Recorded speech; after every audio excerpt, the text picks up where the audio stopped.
brothers and sisters, take note. Oh, there we go. James says, my dear brothers and sisters, take note of this. He says, everyone should be quick to listen, slow to speak, and slow to become angry. And I think our tendency is to probably do the opposite of those things. We tend to rush to conclusions, rush to say something, and really rush to get angry. And I think just trying to find that posture for us to slow down, quick to listen, slow to speak, and slow to react. In Proverbs chapter 1, verse 5, it's let the wise listen and add to their learning, and let the discerning get guidance. And that's what tonight's about. So well done for all of you for linking in tonight, as we have the opportunity to ask some questions. And I know that we'll all have a variety of opinions and thoughts and questions. I know for myself, it's easy to speak on issues that I'm not skilled on. But when I'm asked about anything to do with COVID or vaccines, I'm very quick to say, look, I'm not a scientist. I'm not a doctor. I'm not a medical practitioner. So when I have questions about these things, I go to trusted people who can help me with these. And I think we're very blessed by our panelists tonight. Before I introduce them to you, just to give you a bit of a scope for tonight, we had 115 questions submitted as at 10 a.m. this morning. So that's a lot of questions. And I had to call it quits at 10 a.m. of kind of filtering through all of those. And so tonight, what we're going to do is we're going to focus on questions related to science and health and vaccines. And because of the other questions coming through, next week I've arranged a theologian to have another Q&A with us to talk about questions to do with Christian response to government and to ethics and to freedom. And so Mike Habberts from Laidlaw College, I'm going to chat with him same time next week for us to take those questions. So tonight our team of medical people can focus on the medical questions in front of us. There's also a lot of questions related to nature of in-person services at Grace City in the future. And again, because of time, I'm going to park those questions for another time, largely because I think we're still at least a few weeks away from in-person services. And I think we're still deciding on a whole range of things of what in-person services look like and how we respond to that. You might have heard some of your questions might have even for Grace City been from a Herald article that I was interviewed for, or the Mike Hosking Breakfast I was interviewed on about church response for both Grace City and for Auckland church leaders. And on that, I spoke about a range of different options that churches are exploring. But it's a tension for us as we think about it, because church always needs to be a welcoming place for all people.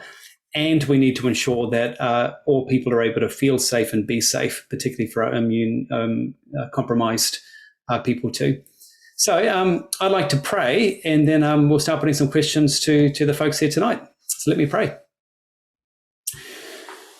Father in heaven, we thank you for this opportunity to dialogue through this technology. And thank you for the skills that you've given to a range of people here tonight. And we really don't like the issues that we're facing in our world right now. And our lives have been significantly disrupted. And we pray that tonight would just be helpful to get a handle on what it looks like to take some next steps forward, to get clarity on things that might be confusing for us, and that you would use this time to just further your purposes in us and through us. In Jesus' name, amen. So just a few reminders. If we can keep our mics muted, apart from our panel speakers, if we can, as we would always do, just to convey our polite and respectful tone if there is any dialogue later on. And as I mentioned earlier, we are recording this as well, just to make it available for other people who couldn't make it tonight. So I would like to introduce our panel to you all. I think we're very grateful to have a panel of three here. And if I can get you each to just introduce yourself, and perhaps if you can let us know what you do in your job, the qualifications you have behind you, and just other things you might be involved in right now that might just help us understand the expertise you bring to the answers you'll give later on. So Dr. Colin McArthur, if we start with you. Oh, Kura, Jonathan and everyone. I'm Colin McArthur. I'm an intensive care specialist at Auckland City Hospital. I also have another role there where I'm the director of research for Auckland District Health Board, supervising all the clinical research governance that occurs at the hospital. And particularly relevant for this discussion, I've been involved in a very large international trial looking at a range of treatments for COVID-19 over the past 18 months. It's called REMAP-CAP, and we've discovered a few things that work and quite a few other things that don't work. It's a good introduction. Dr. Maryann Heather, if we can move over to you. Hi, good evening, talofa everyone. So I'm Maryann Heather. I'm a general practitioner who's practicing in South Auckland. So I've been practicing probably for over 22 years, Auckland-based and trained. And I guess what I bring to the discussion tonight is I've been at the forefront of caring for a lot of our Pasifika and Māori community based out in South Auckland. I'm involved in the Pacific GP network, and we basically been mobilizing to try and get our Pasifika and Māori people on board in terms of sort of testing and vaccinations, and we do a lot of community Zooms. I was involved in the first Pasifika vaccination centre in Otara. Our clinic runs that, and also to in terms of the ethnic specific drive-through. So I guess for me, this is pretty much what we do every day, and we continue to do. I'm also on the COVID-19 Independent Safeties Monitoring Board as well, and one of my other hats is I teach. So I do part-time teaching at Auckland University with Pacific Health, and I do a bit of research as well. Probably not as experienced as Colin, but I'm emerging. So it's good to be here, and yeah, look forward to the discussions tonight. Thank you. So Dr. Colin McArthur and Dr. Maryann Heather are part of Grace City, and we're also very privileged to have Professor James Ussher with us too. So James is a good friend of mine from a few years ago, and I thought it'd be good to have a virologist joining with us too. But James, if you can just introduce yourself to us as well. Yeah, kia ora talofa. Thanks for the introduction, Jonathan. So yeah, my name's James Ussher. I'm a clinical microbiologist and associate professor at the University of Otago. So I did my medical degree in Dunedin. I did my training in clinical microbiology in Auckland, and at that time attended Auckland Bible Church where Jonathan was pastor. Went to Oxford and did a PhD at University of Auckland in viral vectors, and then went to the University of Oxford and did a postdoctoral study in human immunology, cellular immunology. Came back to the post in Dunedin, attended Dunedin City Baptist Church down here, and I found myself involved in this from the start, both with setting up diagnostics, but then establishing the Vaccine Alliance Aotearoa New Zealand, which I'm the science director of, and was on the government's vaccine task force last year, and on the vaccine technical advisory group as well this year. Well, to the three of you, we'll get into some of these questions. And so, as I mentioned earlier, 115 questions in total. And so I have done my very best tonight to try to take all the questions from science, health and vaccines, and group them together. And hopefully, if you've submitted a question, it'll show up somewhere through some of the night as we go. So first question, and Maryann and then James, if I can throw this question first of all over to you. Somebody wrote, is this all an overreaction? I mean, COVID-19 isn't that bad. It's similar to the flu, and we realize flu can be bad too. And no one wants anybody to die, but people die from the flu in New Zealand every year. Can you comment about this, please?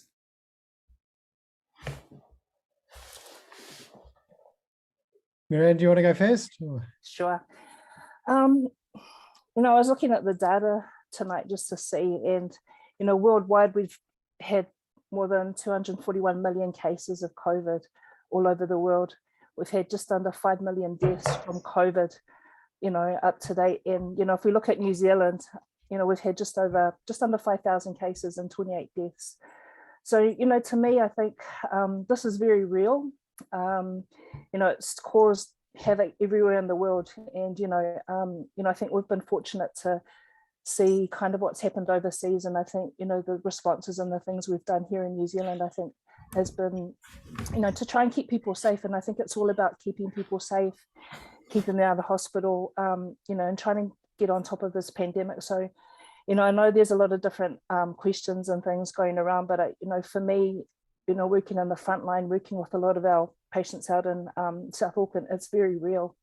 You know, just in this example, this latest cluster hit the Samoan AOG church, and I have a lot of patients that were involved and are admitted to hospital. They're at MIQ. We've had to deal with them, and it's been really difficult. And a lot of things that they said to us as if they knew what they knew before they got it.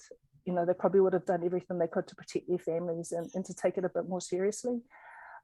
Also, too, I had one of the patients that was in ICU from one of the first outbreaks last year, and you know, even to this time, it's 18 months onwards, and she's still suffering from the effects of COVID. So to me, you know, working in the space of Pasifika and Māori people, it's very real, and a lot of them have suffered. They've gone through a lot. They continued to, and I think if we have something that can protect us and help us, then you know, this is one of the ways. This is one of the tools that we have to protect ourselves: is the vaccination, is our public health measures, is following the rules and the guidelines. So, you know, I think for me, I'm passionate about this. I want to make sure that people are safe, that we look after people, that people don't end up in hospital and ICU and dying. And so this is why I guess I'm passionate about making sure that people get the right information and we do the best that we can to keep each other safe and to prevent more people from dying from COVID. So yeah, thank you. Yeah, thanks, Maryann. James. Yes, I think Maryann's made some excellent points, and I mean, I would make the point that, firstly, I think the global death toll is a gross underestimate. People only count it as having died from COVID if they've actually had a test. And while in some countries there's been good diagnostics and probably picked up most cases, such as in New Zealand, in other countries such as South Africa, if you look at the excess death rates over what would normally be expected, looking back over a yearly average, where the peaks of COVID are, the peaks of deaths are far higher. And so I think the mortality rate is likely an underestimate. True, the number of cases are likely an underestimate as well. If we look at the United States, they've had almost 2% of those people who've had confirmed infection have died. I think it's sometimes hard to get your head around the numbers when we say that you know, over 700,000 people have died in the US. But to put that in perspective, that's 1 in 467 people. In Peru, 1 in 168 people has died from COVID. I think it's hard when we're sitting in New Zealand, and until recently, we really haven't seen that much, and it's all just been in the news.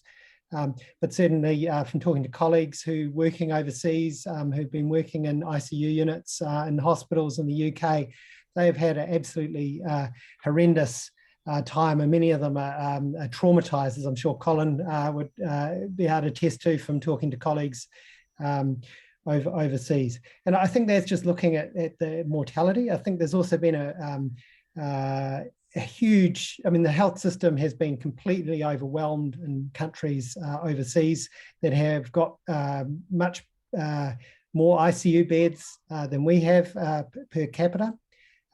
So I think if we'd let it burn in New Zealand, we would have been would have had really bad outcomes, as our health system would have been completely overwhelmed. We see the struggle that it's under at the moment, even now, when we went into a lockdown within a day of detecting the first case of one person with Delta. So I think, and then I think the third point to make, and as Maryann made the point about as well, is about long COVID. So this is a common occurrence. Estimates vary, but probably about over a third of people end up with persistent symptoms from after COVID infection. These can vary from mild symptoms such as ongoing loss of smell through to severe symptoms such as ongoing shortness of breath, decreased quality of life. Psychological and impacts are common, especially in patients who've been seriously unwell and ended up in the intensive care unit, depression, anxiety. So I think we are there's going to be a lot of morbidity there is a lot of morbidity and sickness that's been caused by COVID as well, that is continuing to have to be dealt with around the world. Thank you for that. Colin, let me throw this next question over to you. Somebody said there are many scientists and doctors both overseas and here in New Zealand who have very different views, and different doctors are named here, Peter McCulling, Gert Vanden, Michael Yerden. And the question is, who should we believe? Which ones are trustworthy? Well, thanks, Jonathan. I think that's a great question to kick off with. Perhaps I'll go back to the beginning of the pandemic, and there are many different views then as well. And we didn't know very much at all about the SARS-CoV-2 virus that causes COVID-19. And there were a lot of ideas about possible things we could do. They were things related to possible treatments. There were things related to public health measures. We were unclear about which things would work and which things would not work. But over that time since then, we have done the appropriate work with testing and using the scientific method that we now know is a reliable way of determining what is true, to work out which of those things work and which things do not work.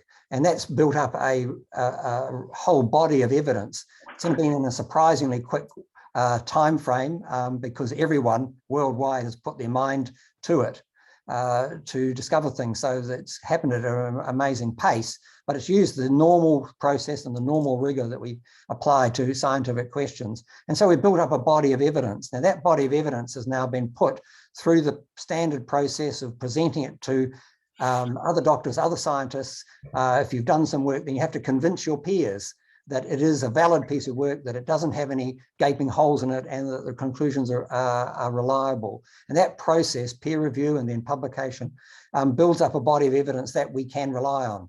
So the question is, what do people think of their evidence? And what I'd like to say is that the vast majority, 99% plus of medical practitioners and scientists around the world agree on what that evidence shows.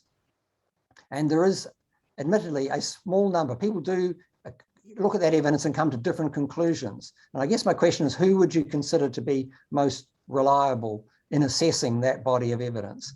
Is it the 99% or more that have a consistent view and consider it to give a reliable, consistent message? Are they the people that we can trust? Or is it a small number of people who have a contrary view? They've looked at the same evidence and come to different conclusions. And I would put it to you that there's a very strong reason why you should trust the vast majority that have looked at the same evidence and come up with a consistent, reliable point of view. The other thing that might be relevant in considering who you're seeking evidence from is what motivation do they have behind their opinions that you're receiving about their interpretation of what data or what evidence is there. There may be other things going on. And likewise, ask that same question of me or anyone else that's a doctor. Well, why are we saying that? And I think you'll come to a different conclusion as to what the motivation is, and then for how reliable their opinion might be. James or Maryann, anything you want to add to that? Okay. I completely agree with Colin. I think that's a great description. I mean, I think the key point is that the overwhelming majority of scientists and doctors hold a mainstream view on this. This is that those who the vocal tiny minority of doctors and scientists who hold a contrary view in a very small minority. I would make the point that there's many Christians as well, I think is relevant to this conversation, who have been involved in the process of developing these vaccines and throughout the pandemic, including Andy Pollard, who's one of the investigators on the AstraZeneca vaccine, and Francis Collins, who's the head of the NIH. So I think it's a very many reasons to go with and trust the majority view on this.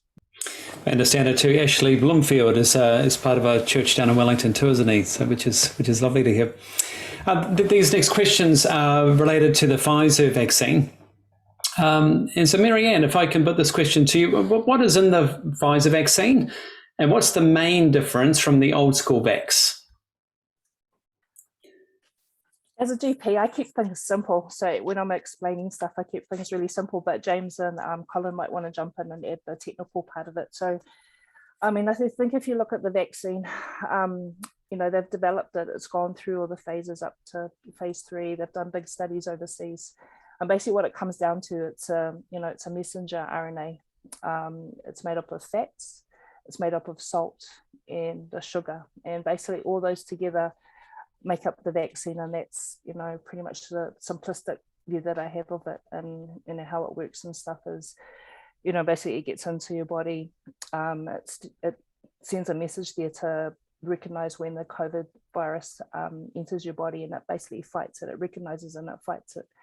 The mRNA messenger will disappear in a matter of a few days, but at the end of the day, there's it's a safe vaccine. There's nothing in it that is, people are thinking, is there live vaccination in it? Is there, all sorts of different stuff, and there's not. So there's no protein, there's no soy, there's no gluten, there's no microchips. There's a lot of things that's not in there that, a lot of the theories that you hear about, but, in the end, it's a very safe vaccine. But, simplicity, I mean, that's how I simply put it to my patients when I talk about it. So, but I think James and Colin might want to add to the technical side of things.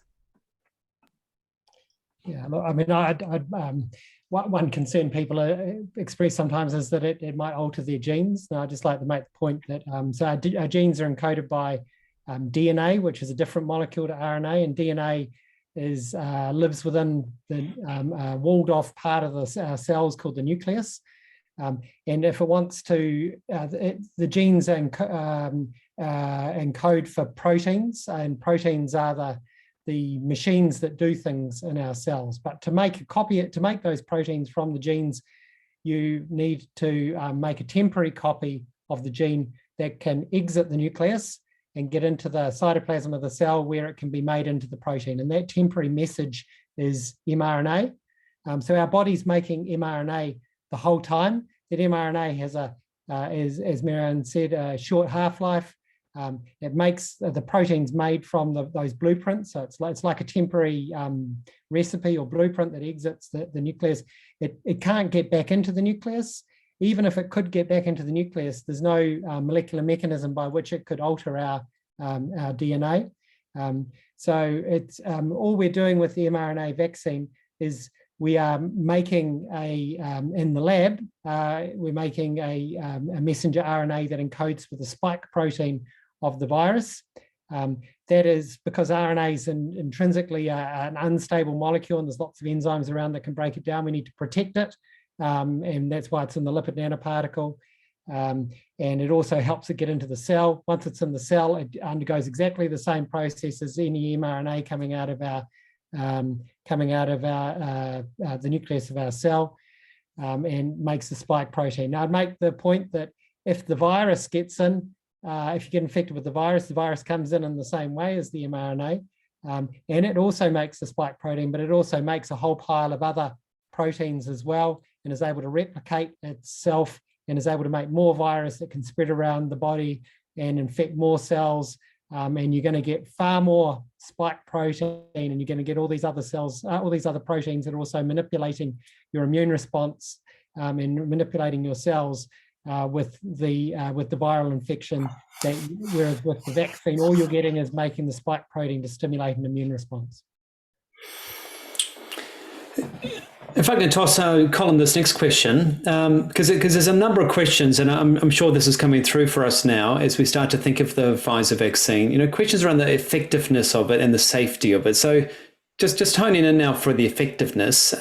This is one of the questions that came through. The Center for Disease Control and Prevention in the United States says vaccinated people spread COVID-19 Delta as easily as unvaccinated. And there was a link next to that. Is this correct? Can you talk about this, please?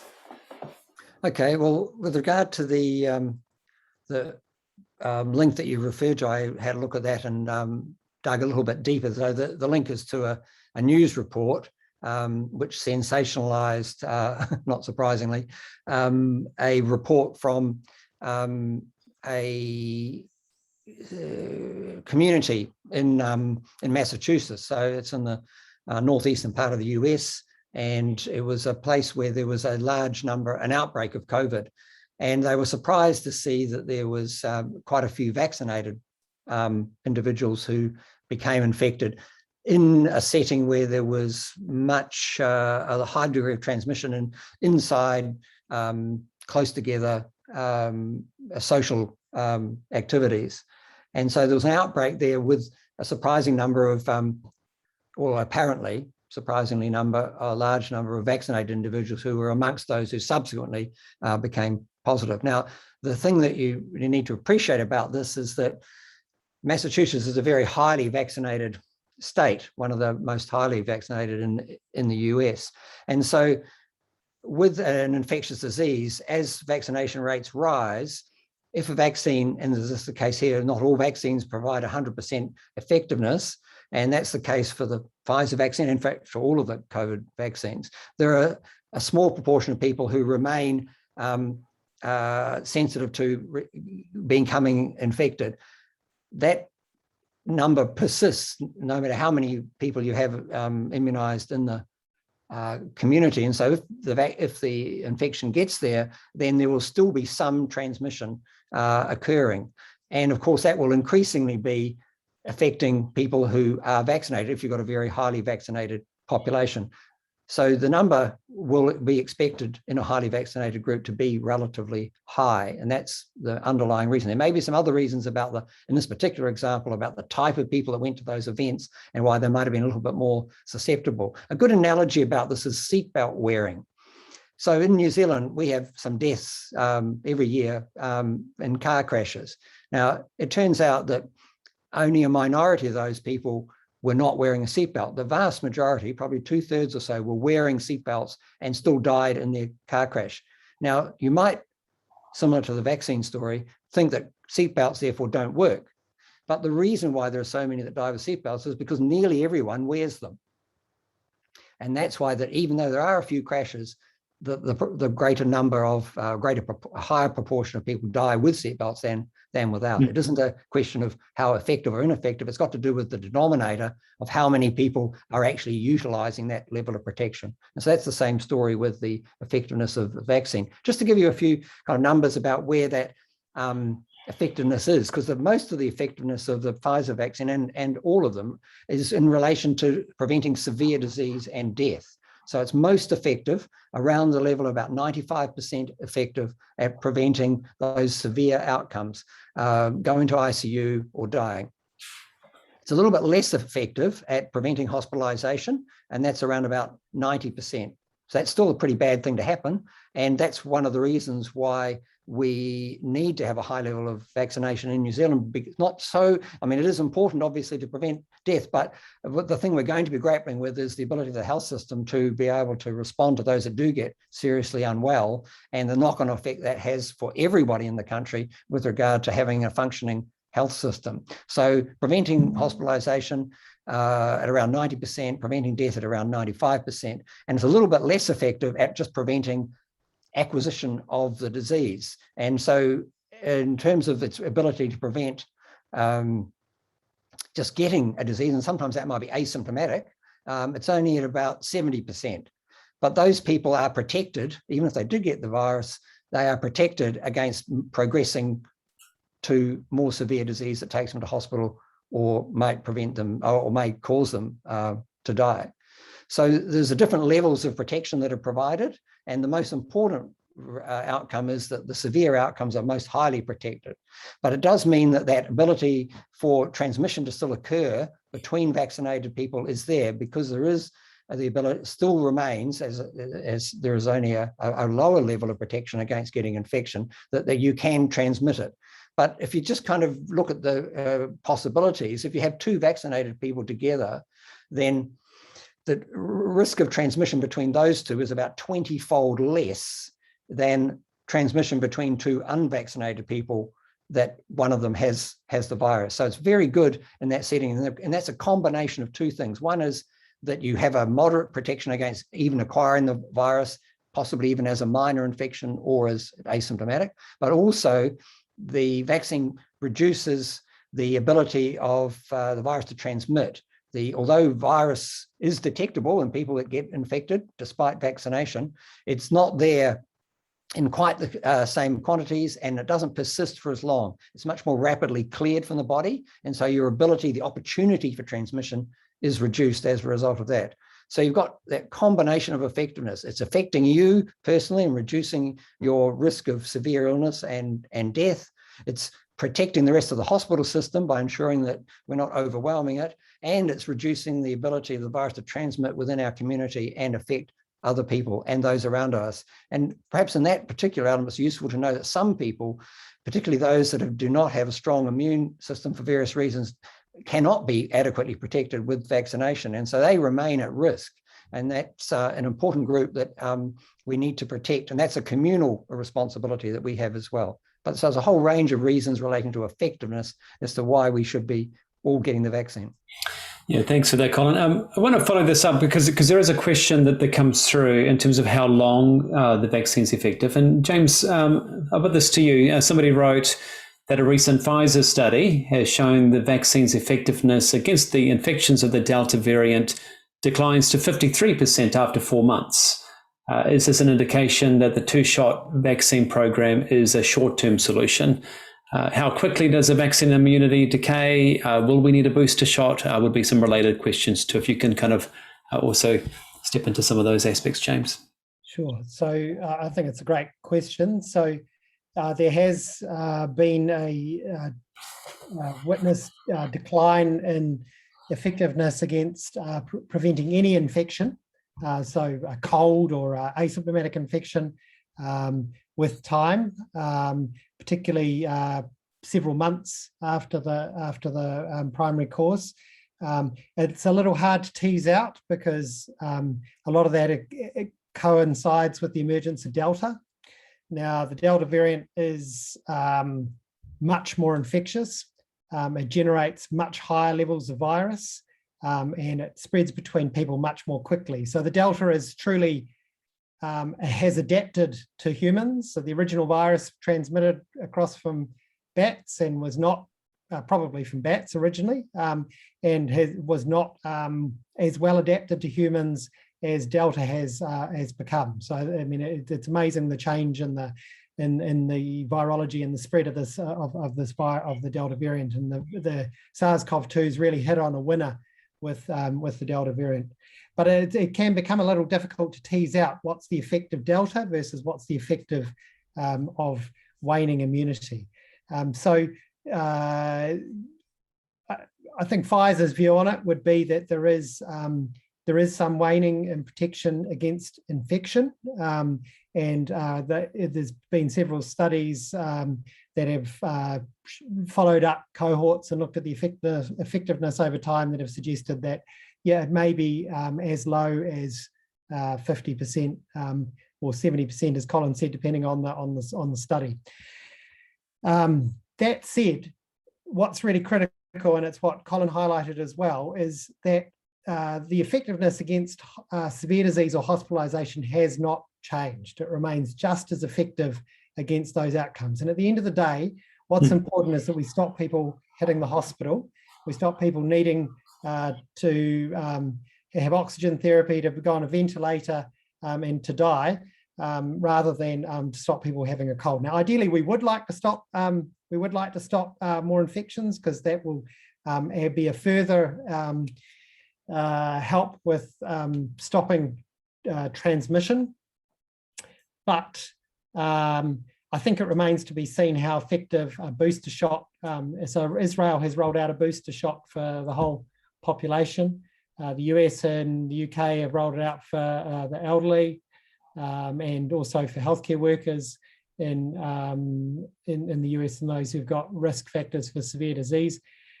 What we do see a temporary increase in protection against infection, but whether that's long-lived or not, I think remains to be seen, and we really need to follow up and see whether that's just a temporary increase or whether we really do require a third, whether this is really a 3-dose vaccine regimen. I think that remains to be seen. I think a really important point is, if you look from an immunology perspective, and that, and you can measure antibodies and you can measure T cell responses.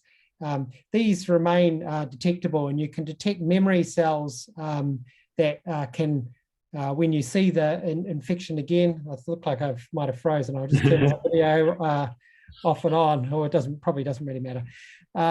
So you can measure these memory cells, and they persist at high levels for a long time after the vaccine. We're seeing no waning in that, and that probably relates to the protection against severe disease.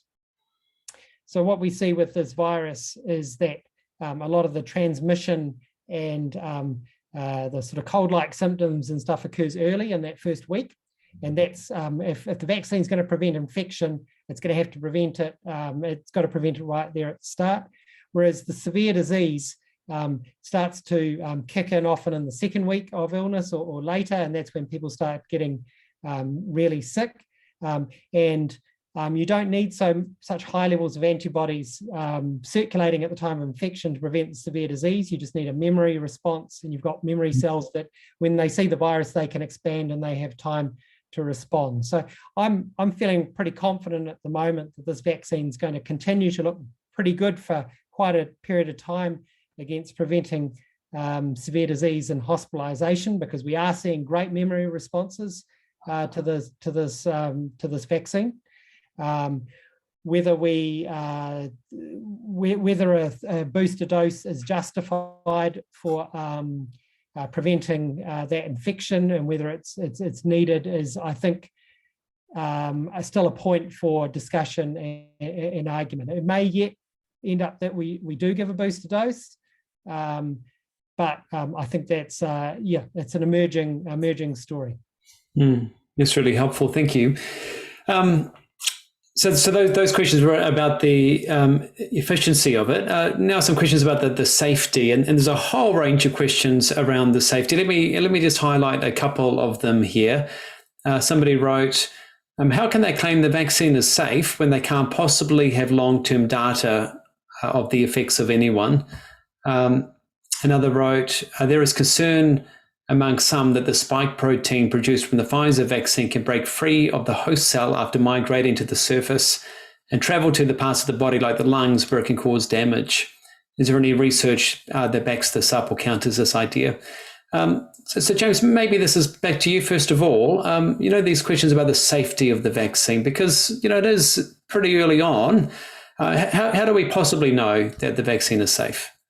Sure. So look, I think these are reasonable questions for people to ask. So I would start with what we know about the safety. So for a start, the clinical trials involved over 46,000 people. We have subsequently given, this vaccine has subsequently been administered to hundreds of millions of people around the world. So I've just had a look just before this, and in the United States, they've administered 239 million doses, over 239 million doses of the Pfizer vaccine, and hundreds of millions more in other similar regulatory environments where there's really close post-marketing surveillance of safety. And it'd be fair to say that this is one of the best studied, most closely monitored vaccine rollouts ever. There's been really close observation from regulators and other authorities looking at the safety of this vaccine. And to date, the only significant adverse effects that have been known, I'm not talking here about the side effects that you might expect to get from the vaccines. We know from the clinical studies you might get pain and redness at the site of injection, and that you might feel a little flu-like for a day or so afterwards, and that can be worse with the second dose. We know that from the clinical studies. But from the post-marketing surveillance, when we're looking for really rare side effects, and we've had an opportunity to follow this, as I say, over hundreds of millions of doses, to date, the only side effects that have been noted are a risk of an acute allergic reaction, what we call anaphylaxis, which occurs about 5 per million doses. And that's why you need to stay for a period of observation after the vaccine, but that's easily managed at the site of vaccination. And the other side effect that's become apparent is there is a risk of inflammation of the heart, myocarditis. Now, this is a very rare side effect. On the whole, it's about 2.7 per 100,000 persons vaccinated. Their risk is higher in young males, but not young females for unknown reasons. The point to make, though, is that the risk of getting myocarditis, the inflammation of the heart, with the SARS coronavirus 2, if you get infected, is several-fold higher and tends to be more severe. So with the vaccine, it's almost all the cases have been mild and have settled down promptly, and those people have been followed up. The evidence of the inflammation has settled.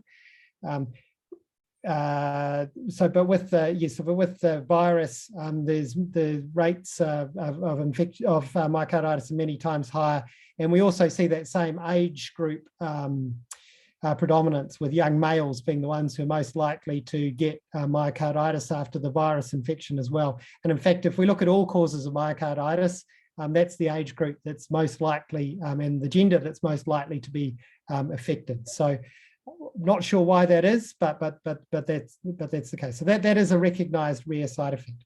What I would say is that despite all the monitoring, those are the main adverse effects that have been noted to date. We haven't identified any others. The longer we go with the more monitoring, the less likely it is that we will identify new adverse effects that we haven't identified to date, because we've got a huge, we're looking at hundreds and hundreds of millions of doses of this vaccine. As far as long-term side effects go, from previous vaccines and also from first principles, we would expect to see adverse effects within the first few weeks, certainly within 2 months of vaccination, and we wouldn't expect adverse effects to appear later than that hadn't already occurred. So, for example, the myocarditis occurs within days of the vaccine being administered. So that's why the regulators wanted to see at least 2 months worth of safety data before they were prepared to grant emergency use authorization. So there's no, it's impossible to say something won't happen, that there might not be some rare side effect, but based on our past experience and past experience with vaccines and on first principles, if anything's going to occur, it's going to occur early, and given the amount of surveillance, the number of doses that have been given, it's unlikely that there's going to be any significant new side effects that we're yet to recognise. I don't know if Colin or Maryann want to comment on that as well. Yeah, I'd like to just pick up on the, you have to compare the very small risks that we're talking about here with the risks associated with being infected with the SARS-CoV-2 virus, and all of the complications that have been seen, not only this myocarditis issue, but other types of complications such as the additional blood clotting that occurs with a couple of the other types of virus. These are complications that are far more common, these complications are far more common with the infection with COVID than they are with the virus. As James said, for myocarditis, several-fold greater, and similarly with the abnormal blood clotting seen with AstraZeneca, an order of magnitude higher. It's a very common problem with people that have COVID. And so you have to, although it's not no side effects, it's got to be seen in perspective about what you gain in terms of avoiding the complications of the infection. And they are multiple. Well, I'm only just mentioning a few of them, but people get all kinds of other things with this particular virus. You can end up with severely damaged lungs and kidneys, hearts, the long COVID that James was mentioning earlier. There is a whole raft of side effects from the infection as well. They're possibly the main effects of the infection, in fact, in many ways. So I think all of the safety of the vaccine needs to be seen in perspective. And I'd have to say that the evidence for these ones is extremely robust now. in the timeframes, and that's very true, but the timeframes have allowed hundreds of millions of people to be followed over a reasonably decent period of time now. And I think we can be very, very sure that the safety profile is excellent. Maryann, I want to bring you into this one too. I've received a number of emails highlighting, numerous stories of deaths by vaccination, adverse reactions, increase in heart attacks all occurring. And a couple of these emails just speak about, this seems to be like this intentional cover-up, I think is the language that was used. And so this next question, I think, is a good one, particularly for you, because of the board that you're on too. And I'll get you just to remind us of that other advisory board that you're on. But what are the factors that lead to a reported death or sickness being considered to be caused by vaccination? Because we're hearing, James and Colin just speak to this, but there is still this sense of, well, maybe things are being downplayed. How does that actually work its way out? Yeah, thank you for that, Jonathan. It's a good question. I just wanted to backtrack a little bit just to add on to what Colin and James said. Just in terms of some data, some, I guess, local data. So the COVID Vaccination Centre in Untitled has done 60,000 Pfizer vaccinations. And over that time, we only had 2 people with anaphylactic reactions that ended up in hospital. Nobody died. So, I think it was just to add to some real life data that we've had, just in the vaccination centre that we've had here.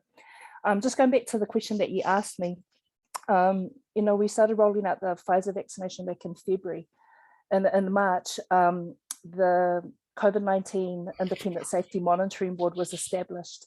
Like with anything, you have to have some sort of system or some sort of measure in terms of monitoring, And so this board was established, and it's made up of different specialists from hospital, made up of people from Ministry of Health, from the CALM Centre, which is the Centre for Adverse Reactions Monitoring, MedSafe, people from government level. So a lot of different people, a lot of specialists that are brought in to determine what are some of the reactions that you get with the Pfizer vaccination, and including deaths.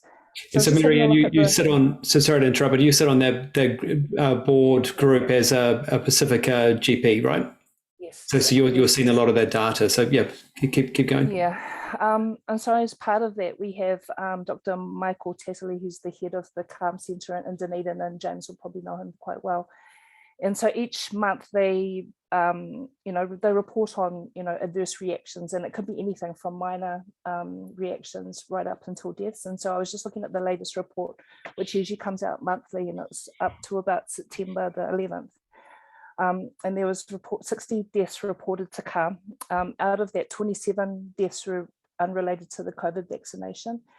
10 deaths they weren't able to assess or determine because they didn't have enough information, and 22 cases they're under investigation at the moment, and 1 death they think likely to be due to vaccine-induced myocarditis, and that is waiting for the coroner's report. So, every time the deaths come up and severe reactions come up, we have to go through and look at the reports. We look and see, is there another reason why that they've had the death? Is it due to the vaccination? And, I think with over 6 million vaccinations that have been given so far, and maybe just 1 likely death, I think the numbers are pretty low. But like with any other vaccinations, there is always, a small number of reported deaths with vaccinations. But I think, so far we've done quite well, and James and Colin might want to add to this.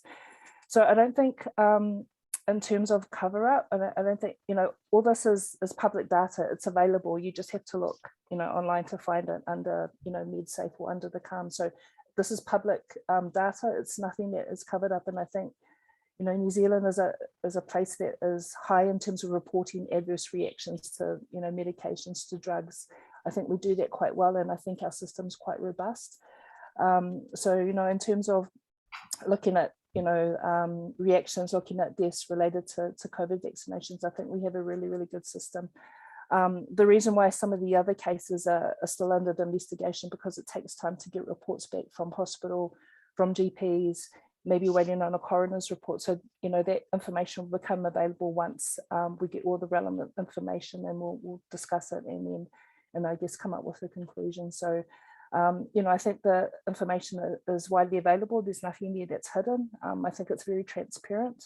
So I think just to reassure you that we're I guess doing our best to monitor in terms of safety and definitely in terms of any deaths that may be related to COVID vaccination.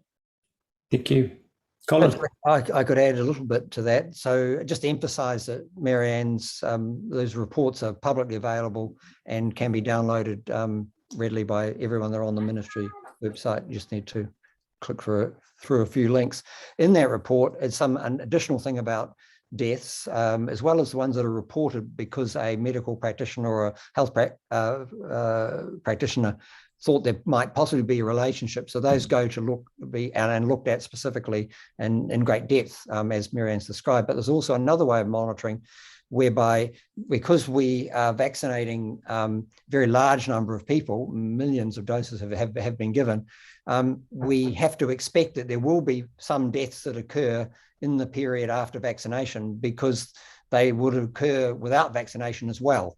There are people, and that includes sudden unexpected deaths will occur suddenly and unexpectedly in the unvaccinated in the same way as they may occur after vaccination. That doesn't mean there is a relationship, but what it does mean is we need to look at how frequently those kind of things are occurring. And so that, and we can do that in New Zealand because we have a great system through our National Health Index number, which means that everybody that's vaccinated, if they happen to die in a period of weeks afterwards, then their death is also notified via and linked by their National Health Index number.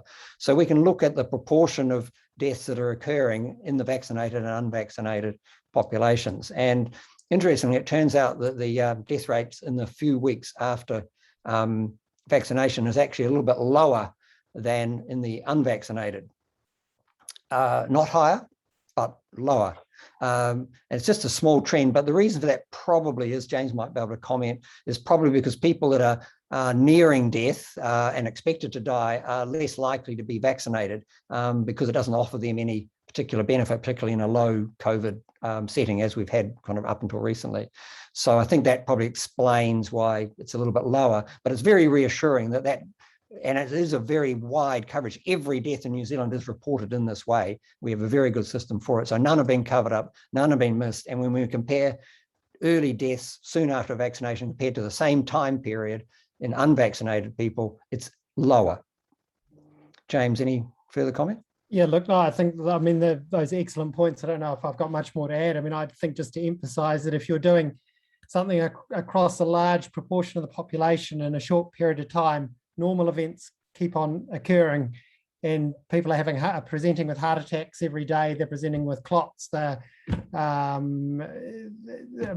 these things are happening on a regular basis, and were happening before the vaccine, will continue to happen well after vaccination. And the question is there a change in rate? So there will be lots of things that will coincidentally happen, and if you're doing that across a whole population, then you're going to get a snapshot of things that normally happen. So the thing is trying to tease out what actually is associated, and that's where we need these large studies, and that's where the myocarditis and the anaphylaxis have been identified.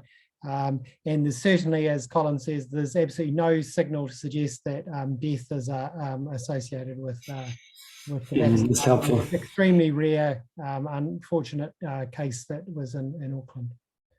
So in a few minutes, we'll talk about some other medical treatments and also talking about some other vaccine approaches too. But before we get that, I still wanted to stay in this space. James, can you explain the mechanism of viral shedding and whether it's possible or not with the Pfizer vaccine? Oh, I think you were still on mute. Sure, sorry, I was just turning the light on in the room because it's starting to get dark down in Dunedin. So viral shedding, so that's just a fancy word, I guess, for productive viral infection. So if you're infected with the viruses are unable to replicate on their own. They have to parasitize our cells. So unlike bacteria can replicate on surfaces, or they don't need to infect our cells, whereas viruses they hijack the machinery in our cells to make more of themselves, and then those viruses get released and when that's occurring at a surface, like a mucosal surface, like in our nose or in our lungs, that's what we call viral shedding, and that the more virus is being released that can then be exhaled from the body and can be passed on, transmitted to someone else, who it can then bind to the receptors on their cells and infect them, and then start making more virus. And that's all the virus wants to do. It just wants to make more and more of itself. It's not interested in any of the other outcomes. In fact, I should be careful not to be anthropomorphic about it, because it's not interested in anything. It's just replicating. The vaccine, in contrast, all the vaccine, I mean, just to emphasize what we said before, all the vaccine contains is the mRNA encoding the spike protein. Now, the spike protein is just the little bit on the outside of the virus that binds to the receptors and helps it to infect the cells. And the reason we want the spike protein is because if we can induce get our body to make antibodies against it and to get T cells that respond to it, then we can prevent it from being able to spread from cell to cell and get into our cells. So the vaccine only contains that one protein. It's not able to make a virus. So you can't have shedding from, there's no way you can have viral shedding from the vaccine. You only get that from infection. Thank you for that. So these next few questions relate to who should and shouldn't take it. So, we've heard about effectiveness, we've heard about safety. So this next question, how does a vaccine affect people with compromised conditions? So like Colin Powell, who died of COVID, this person says, with a condition like he had, isn't it surprising he even had a vaccine, as he was only going to complicate his weak immune system? So, Colin, perhaps you can talk to that one. Yeah, sure. Well, there's a couple of aspects to that.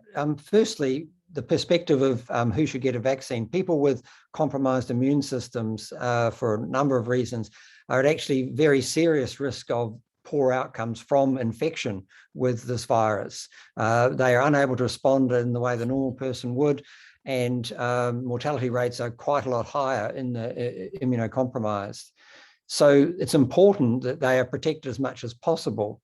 Unfortunately, because there is an impairment in some of those conditions relating to the immune system, the body does not respond in the normal way to a vaccine. It is less effective being vaccinated. It doesn't mean it's ineffective, but it's less effective. But it is the protection that can be given. And those particular people who have a compromised immune systems are now recommended to have a 3-dose course for vaccination. That kind of evidence has only kind of come through relatively recently. So it's not that they shouldn't have a vaccine, it's more the reverse. They are at great risk of the disease, and their vaccine is necessary to reduce their risk. And in fact, but because their immune system doesn't respond as well, additional stimulation with an additional vaccine is required.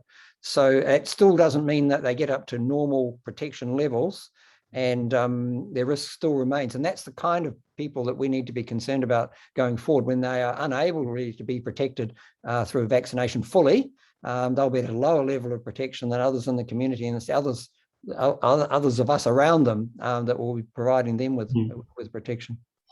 Thank you. I'm conscious of time, so we'll keep pushing through these next few questions. But this next one's about pregnant women. And Maryann, the person says here, I've heard a claim that a study published in a British medical journal showed 82% of vaccinated pregnant women's babies were affected and many miscarried. And so obviously there's a fear of, if somebody's pregnant, should they be taking the vaccine? Can you talk about that? Yeah, I mean, there's a recent study that was just released last week from the from UK, and it actually showed that in the severe cases of COVID, the admissions, the severe ones, 20% of pregnant women who are unvaccinated ended up in hospital dying, complications. And so that was just a recent one that was released, and it came through one of the specialists from Middlemore. So, I would have to say that a lot of the cases that they had were unvaccinated pregnant women, and that had complications. And I guess just to bring it back to, New Zealand context, even in this current outbreak, there was a pregnant lady that was part of the cluster, and she was admitted to Middlemore ICU, ventilated, and she had to have their baby delivered by cesarean section. I mean, luckily enough, they're fine, they're survived, they're okay. But, talking to the specialists at Middlemore Hospital, they said to us, if there's one message that you can get across to your patients that are pregnant or, intending to be pregnant, is please get vaccinated, because this is really severe. And so, all pregnant women at any stage of pregnancy, you should get the vaccination. And there's also studies to show that it may have some protection, to your baby. So, I think they should have it, and studies that has backed that up. And so, it protects them, but also to protect their baby. James, question for you. Why is this vaccine not yet approved for children when most vaccines are given to children as young as possible? Why are we saying it's safe for adults when at the same time we're saying it's unsafe for children? Sure. So the vaccine studies were done in adults. So the Pfizer vaccine study was in 16 years and older. And the reason for that is because those who got adults, and particularly older adults, are the ones who are most likely to get severe disease from COVID. So they were the initial targets, or the ones who really needed a vaccine. Pfizer subsequently did a bridging study where they looked at 12 to 15-year-olds, and have got emergency use authorization in that age group, and including in New Zealand, where it's been added to the provisional approval. And they've just reported on a study, admittedly only by a press conference so far. We haven't yet to see the data, but I believe it has been submitted now to the FDA and will be considered in just under a week by the FDA for 5 to 11-year-olds. So that's with a lower dose preparation for the 5 to 11-year-olds. And there's an ongoing studies looking down to 6-month-olds. So the reason comes down to the disease, and that this is a disease that has predominantly affected, where the greatest burden has been on older adults.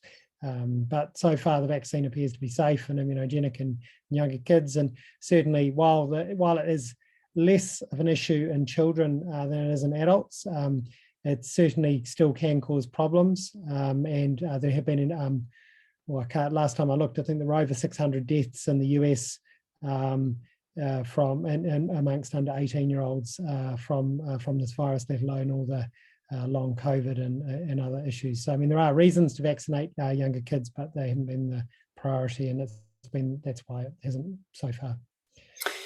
Colin, for you, does someone who's had COVID have natural immunity? If I have COVID, why do I still need to be jabbed? Haven't I built up an immune system against it naturally? Can you talk about that one? Yes, sure. Well, that's absolutely true. You will develop a degree of immunity against subsequent infection. However, it's not kind of absolute. There is some data from a couple of studies I was looking up on this question from the UK and from Denmark, showing that there was quite reasonable protection at the level of about 80% protection over the first 6 months after infection against reinfection. But durability beyond that is as yet uncertain. The other component is, of course, it reflects whatever you were infected with to start with. And as new variants come through, as we know, the Delta variant has changed the game quite a bit, and it's acting in a different way. And there is a chance that the person's immunity acquired from an earlier version of the virus will not be as robust against variants. So there is a rationale for people who have been infected to be vaccinated, and the recommendation is to wait until they're fully recovered, a period of several weeks, and then go through the usual vaccination process. That will mean that they have a greater breadth and greater durability of protection beyond what the natural immunity would give them, which is likely to fade over time and not be as good against potentially against future variants. So those have been questions about Pfizer, but there are a number of questions asking about other vaccines not yet available in New Zealand. And so people wanted to know if the Novavax jab was coming to New Zealand. And this other question here, and James, I'll throw this one first to you. Would you have any idea if the government are likely to allow a more traditional vaccine into New Zealand? I think there's a percentage of people who are not against the idea of a vaccine, but find the RNA technology an insurmountable issue. I would think this would be true, especially if we start injecting our under 12-year-olds. Many parents would be more at ease with traditional immunizations for their children. Would you predict this as a possibility, or will we remain kind of a one-size-fits-all approach here in New Zealand? Yeah, look, that's a good question. So I would say that there's already 2 other vaccines that are approved in New Zealand. So there's AstraZeneca and Johnson & Johnson. We don't yet have stock of either of those, but it's likely that small amounts of that may become available in hopefully the not too distant future. Novavax, Novavax has been, it looks really promising in the clinical trials, but it's had a really slow pathway through the regulatory process, and it's still with MedSafe, and I think they're waiting on data from Novavax. And I understand that that might be to do with issues they've had with manufacturing process and showing suitable quality. But I'm sure that will be approved, and that will be at some point, and that will be a really useful addition to armamentarium. The other, so that's a protein-based vaccine. So I guess similar to a hepatitis B or HPV vaccine. Then if we're thinking of inactivated viral vaccines, so these are, so there's 2, we can separate these into 2 sorts. There's the Sinovac and Sinopharm, which are Chinese-based vaccines. One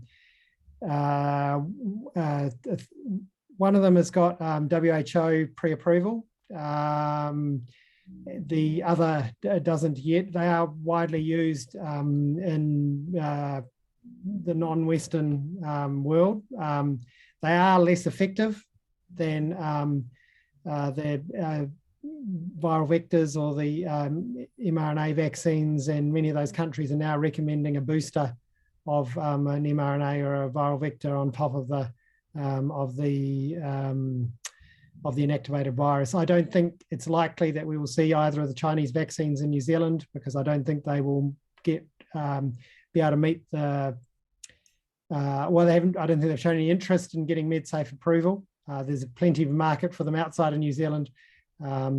There is another one though from France, Valeneva, and there's a clinical trial going on in New Zealand at the moment with the Valeneva vaccine. That's also an activated viral vaccine, and that may come available. But look, the timeframes for that are still, that's not going to be anytime soon. And I think COVID's knocking on the doorstep. So I think waiting for one of these other vaccines, whether it be Novavax or for an activated viral vaccine, you could be waiting a while, and there's a significant risk in the meantime, and I wouldn't advise it.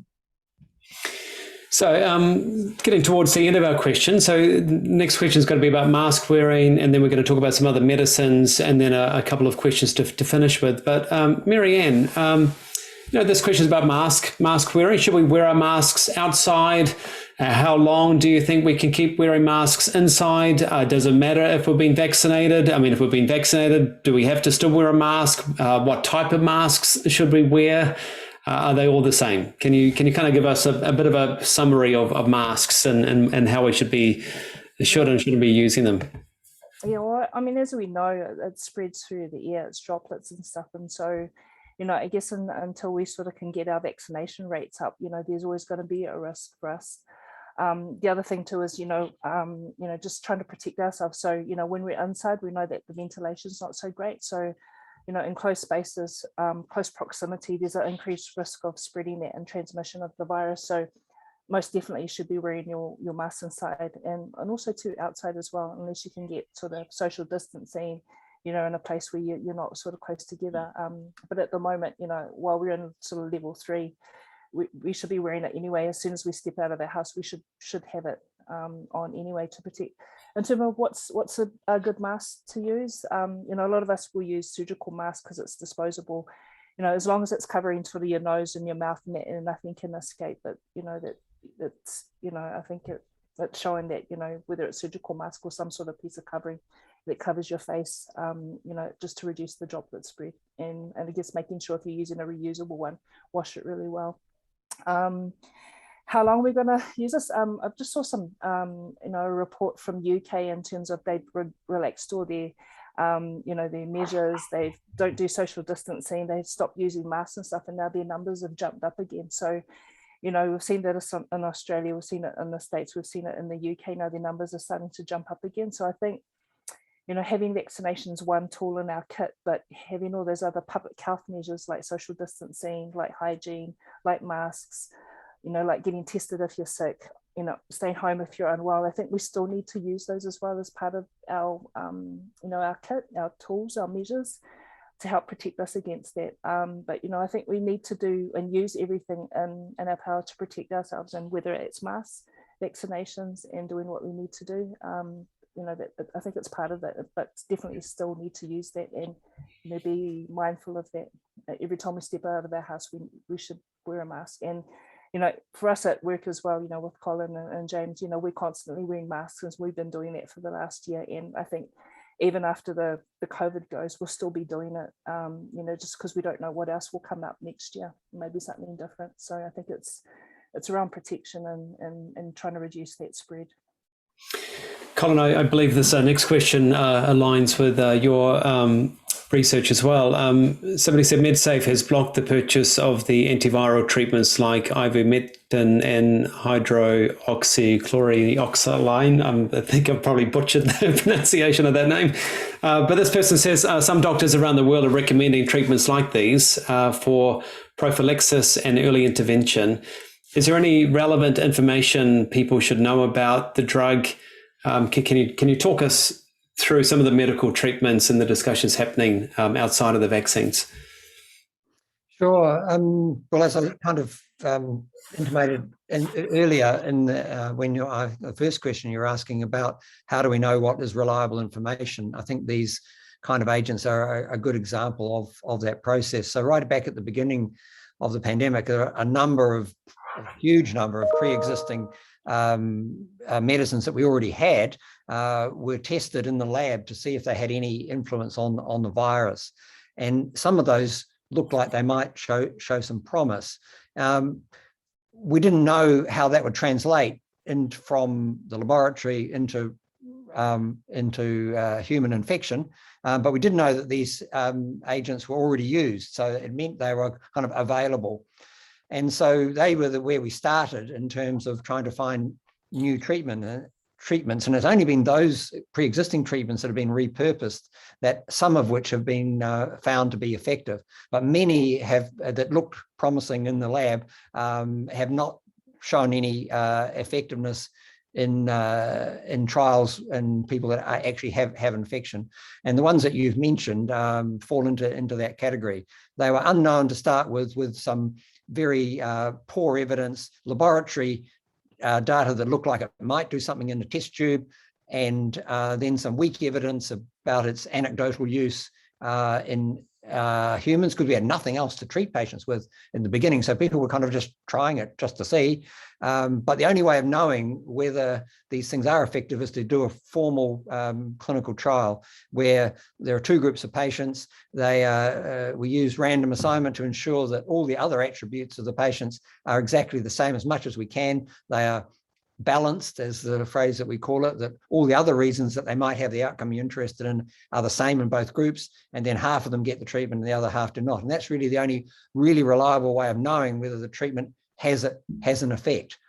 And in doing that, we've been able to determine which things work and which things don't. And the ones that you've mentioned, hydroxychloroquine and ivermectin, are going through that process. Hydroxychloroquine was brought up very early in the piece, became somewhat politicized, and then the trials were done.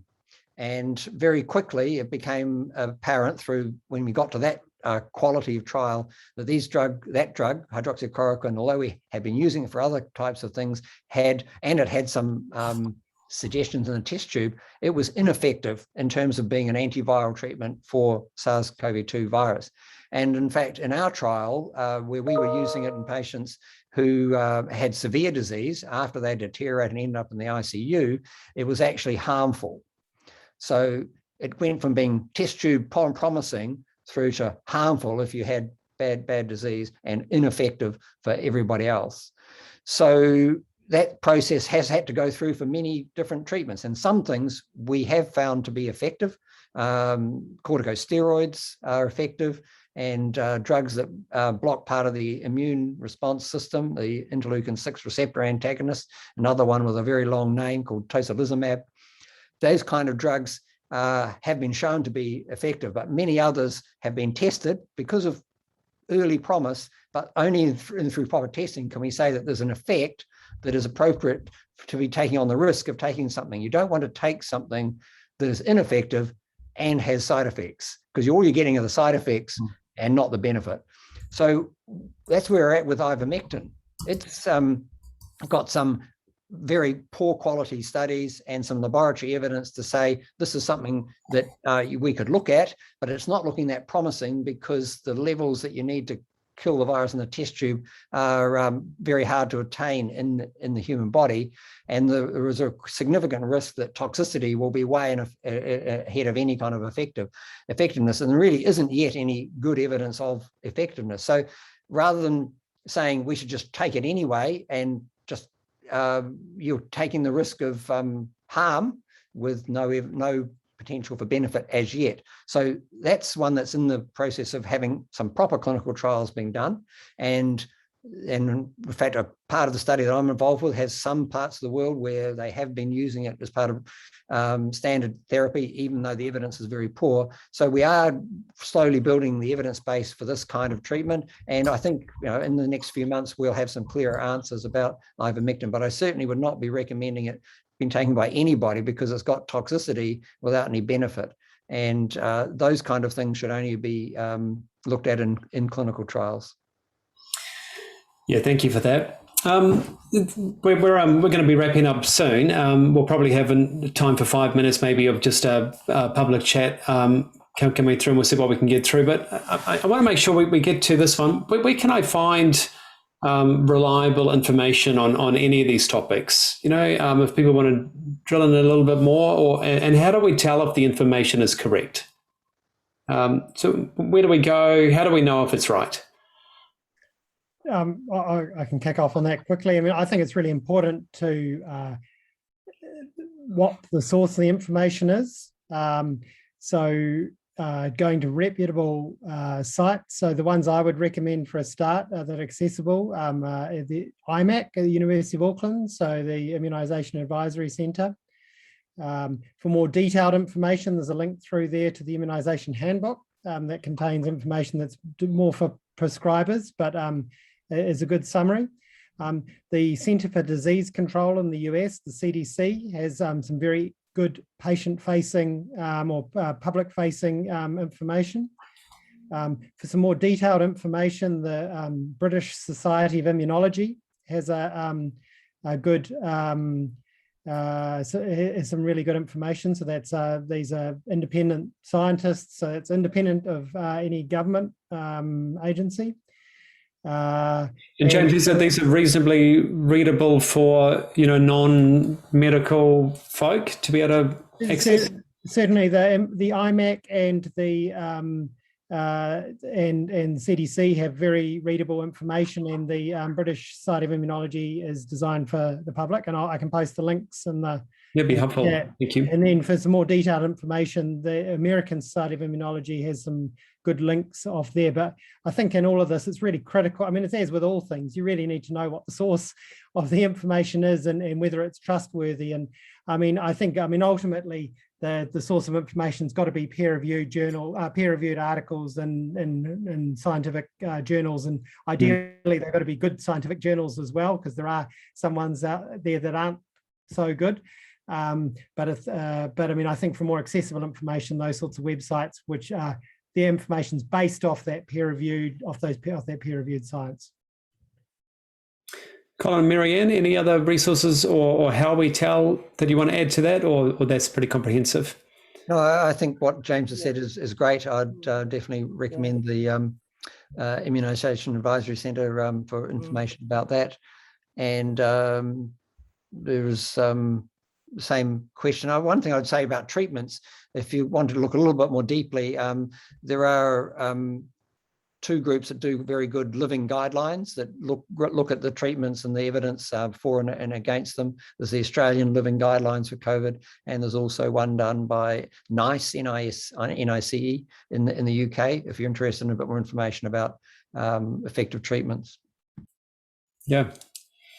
I'm just incredibly grateful to the three of you, as followers of Jesus who are serving in the front line and your research through this. Maryann, I think you're probably the person I see on TV almost every night, that clip I see of vaccination that comes through almost every news article. And Colin and James, I've heard you both on radio, TV quite a bit through this too. So thank you for the work you're doing to help us wrestle through this. Question for each of you: how has your Christian faith motivated you during the pandemic? Because you're working some ridiculously long hours right now, a huge stress. How is your faith affecting you, motivating you through it all? I might kick off. I guess through these last 18 to 19 months, I think my faith has gotten a lot stronger. And I know it probably sounds funny, but in the times of lockdown and the times that we're the busiest, I find that's where I feel God the most, and just his prompting and his leading. And so I guess every time I step out of the house to go to work and, dealing with different patients and different people that are going through stuff, I think it's how we carry ourselves. We take our faith with us, in the way we, speak, and the way we do things, and everything. I think our faith is always with us, and I think it's how we deal with people. But the end of the day, it's all about people. People are the most important thing, and I think if you can show compassion and empathy, we might not always agree, but I think if you do everything in love, I think it goes a long way. And so I think it's all about people, and really grateful. And I just think this time, God's really strengthened me, and I think my faith is a lot stronger. And I think that's why we can do the long hours. I think that's why we're motivated to be a voice to the people that are in the minorities. I think that's why we can do different things, like do the vaccination drives. We can do different community outreaches. We can do things every night because of the strength that God gives us. And I think he blesses us with these talents, and it's up to us to use it to bless people and look after them. So, yeah. It's wonderful. Well, for me, a couple of things. One, I really agree with Maryann about this has been a time when we've all had to reflect on what's important in our lives, and to see that those that are close to us, our families, whānau, our church family, these are all things that are very important to us, and we've been able to kind of see things in a different perspective. So I think that's been one kind of faith-changing thing, that that those relationships and the relationships we have through our God and Father, I think are much more important, or seen in the right perspective, when our lives would have otherwise been dominated by other things. Despite being busy, I think we've been able to see that. The other side to it is that I've just seen it as a privilege to be able to assist in the way I can, because I can see it being a need in our community and our country and in the world generally. And I have found some ways that I can help contribute to that, and I see that as a privilege that God's given me to do what I can to help. It's wonderful. James? Yeah, I mean, I'd echo everything that Maryann and Colin have said. I mean, I think it certainly has been a difficult time, and it has been challenging and tiring, but I think God has given me strength through this time. And I also feel like he sort of put me in this place where he's given me the skills that I needed to be useful to him. And actually I feel more useful to him than I have in the past. And I, for example, doing these sorts of things, I mean, talking to church groups, going around talking to Maori and Pacific groups. I mean, that's been some of the highlights for me out of this, and I really have enjoyed being able to connect with people and to be able to share share my knowledge and expertise and to be able to try and bless people through that. So I feel like that has been I feel like God has put me in this place at this time, and it's an opportunity to serve Him and to serve others and show love to others, and I think that's been a real blessing. It's wonderful. So just a reminder to, if you came in a bit late, to everyone, next week at 7:30 p.m, I'm going to interview Dr. Mike Hubbard, a theologian from Laidlaw College, and we'll be talking about questions of relating to Christian response to government and civil disobedience, and Christian response to freedom and ethics, and just some of the other questions that came through more at a theological angle. We've probably got 5 minutes I can take for some open questions through the chat room in a moment, but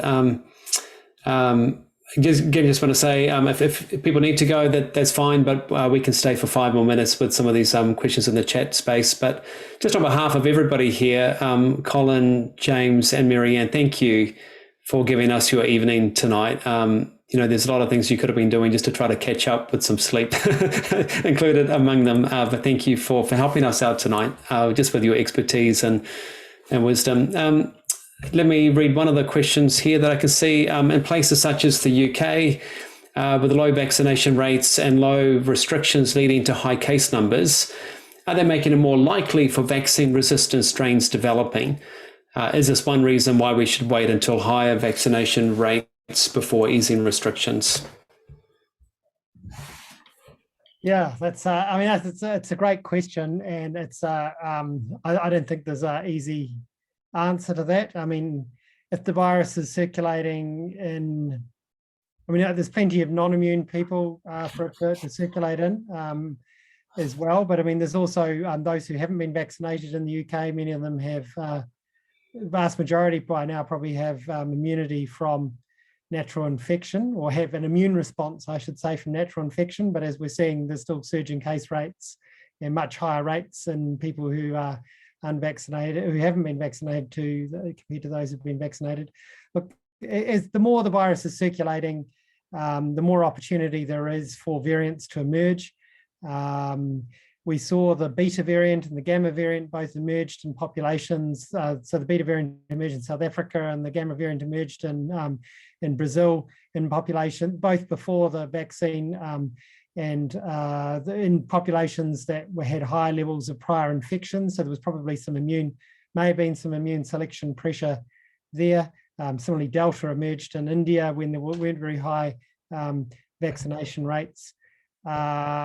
Look, I think both natural infection and vaccination potentially have could apply some selection pressure, but I think that's unavoidable. I mean, I think the best thing we can do is get as much of the world vaccinated as we possibly can. There's huge inequity at the moment in vaccine delivery across different countries, and I think that's probably something that is.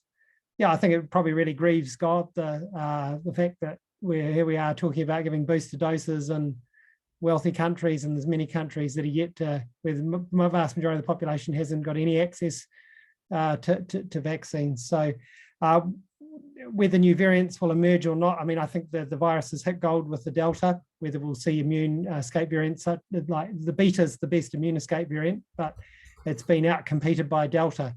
I don't know how much more variation we'll see. Also, the other place where a lot of these variants may have emerged is in people who are immunosuppressed, who've got chronic, a long-term infection, and where there's sort of very weak immune pressure in an individual. So, sorry, that's a very, I think it's a difficult question to answer. Yeah, thanks, James. Let's have this for the final question here. Why are alternative treatments and preventions like monoclonal antibodies, rapid antigen tests are not widely used or endorsed by MedSafe? Well, that sounds like one for me. The answer is that they are being assessed and considered as part of the therapeutic package in New Zealand. The rapid antigen testing is a different thing. That's got to do with how to identify patients who may be infected. They are now part of what we can use because they are less reliable than the PCR tests that have been done up to now. We were wanting tests previously with our elimination strategy. We need to be sure of identifying every infection. We didn't want someone to have a false negative test and get out into the community and start an outbreak. So now that we do have it in the community, then these tests, these other kinds of tests now have a place to play, and they are being rolled out. So that's just a question of the timing of where we are in the pandemic about when they're useful. In terms of other treatments, there are a number of treatments that are coming through the pipeline that will be useful before patients get to hospital. And some of those I think we will see in active clinical use over the next few weeks. There are some that are not yet available in New Zealand. It's not that they haven't been approved, they just haven't kind of gone through the usual approval process. And of course, we do have to put them through the usual approval process to make sure they're safe and effective for use in New Zealand. So yes, these other kind of treatments, antiviral treatments, reasonably exciting to see the molnupiravir, the oral tablet antiviral, which might become an important thing next year. But the early signs of that look encouraging. So it's that kind of thing that it is coming. It's wonderful. Well, let me pray, and we'll call it. We'll wrap things up. Father in heaven, we thank you for each of these people that have responded to these questions tonight. We pray for your blessing upon Colin, upon Maryann, upon James. Thank you for what they're doing. And we pray that you would give each of them much wisdom and good health, which protect their families, protect their wider friends, their colleagues, as they go about serving you on the front line. In Jesus' name, amen. Amen.